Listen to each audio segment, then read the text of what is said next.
Welcome to the unspoken side of the spiritual awakening process, the art of letting go and returning to your true divine self.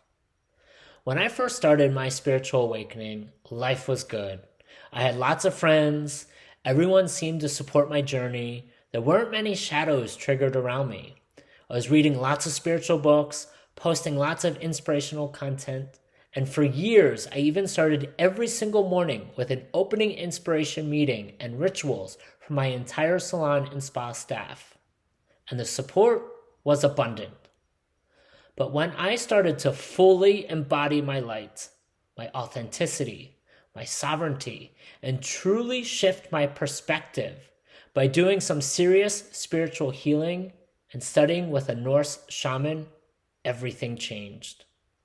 People who once seemed to have my back turned on me quicker than I could understand. I had a salon walkout. All my employees quit and left all at the same time. My friends and family thought I went crazy and no one would talk to me. And now looking back, it all makes perfect sense. Allow me to explain. If your light shines a little, the shadows and others will only be lightly stirred, and for the most part, they can keep it hidden. But if your light shines brightly, the response will often be just as strong. So the path to healing and enlightenment is, unfortunately, a lonely path. It's tough, it's rough, it's scary, and it's only for the most courageous of hearts. That is the path of initiation in its divine design.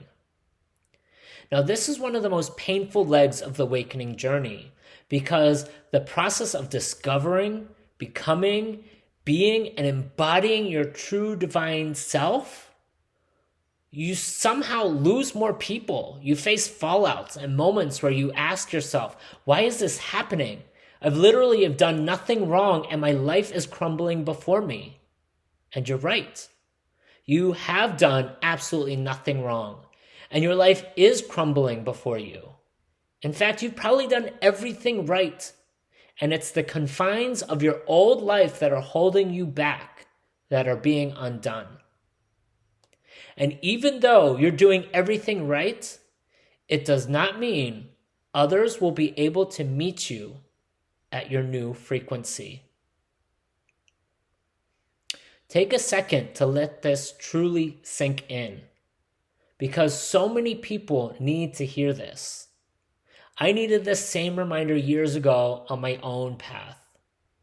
Just because you're standing in your truth does not mean the world will meet you there. Some people can only meet your truth, your brave, wide open heart, and your aligned soul with a strong, blinded shadow.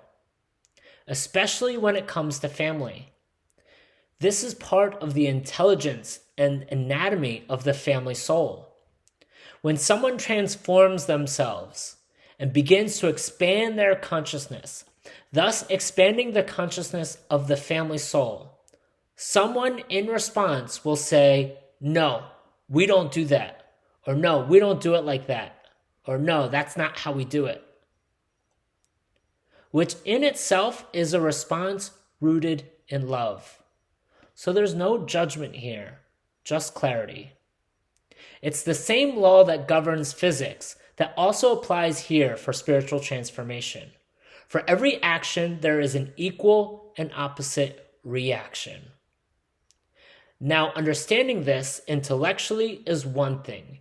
Embodying it and living it is a completely different experience. Even our own persona, personality, and ego does not like the idea of expanding into our highest power while being labeled the black sheep, misunderstood, harshly judged, blamed, or exiled by others. This does not fit the love and light story of awakening or healing that we all romanticize. It feels unfair. It feels unjust. And in a perfectly fair world, it would be. But the world does not operate like this. The sooner we acknowledge and accept this, the more peace we can embody. the more grounded and present we can become in the turbulence of our healing journey of our soul and our return to unity consciousness. And the ones who struggle with this the most are the idealistic harmony seekers, of which I admit I am one. The New Age love and light perspective of awakening and healing is often viewed through this idyllic lens of harmony and looks and sounds like this. If I'm in good energy with everyone, does that not mean I'm in my highest spiritual power? Actually, the answer is no. That's not actually how it works, and this truth may sting. Me being so idealistic, it took me years to finally figure this out and to let go of my expectations of others. Allow me to explain it to you this way.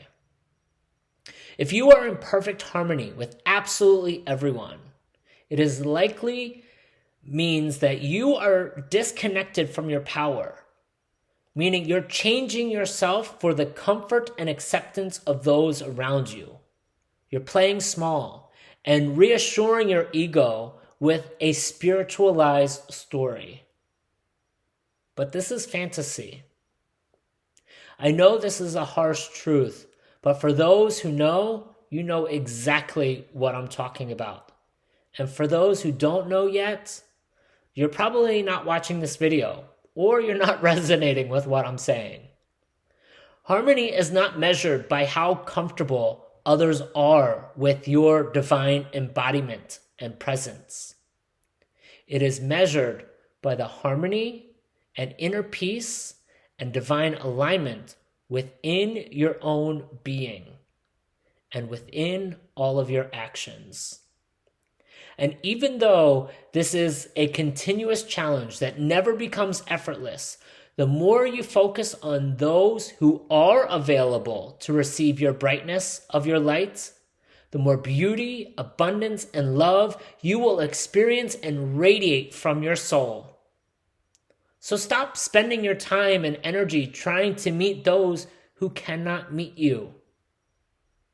Let them go, so they can learn their own lessons in their own time, while you make the most of this extraordinary and magical life that has been given to you. Here's an affirmation for you. I take this life exactly as it was given to me, and I do something great with it. The path of spiritual awakening is the most arduous journey we can take. It's not all love and light. It's actually messy, emotional, taxing, and it will break you into pieces again and again and again. But I promise you, you're not alone, and it is so worth it. Welcome to the Master's Class of the Human Experience. It's an honor to be here with you. And if you feel like you need any help or guidance on your journey of the soul, I would be honored to support you.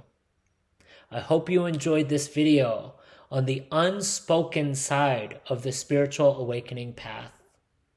I hope this helps. And until next time, lots of peace, love, and joy.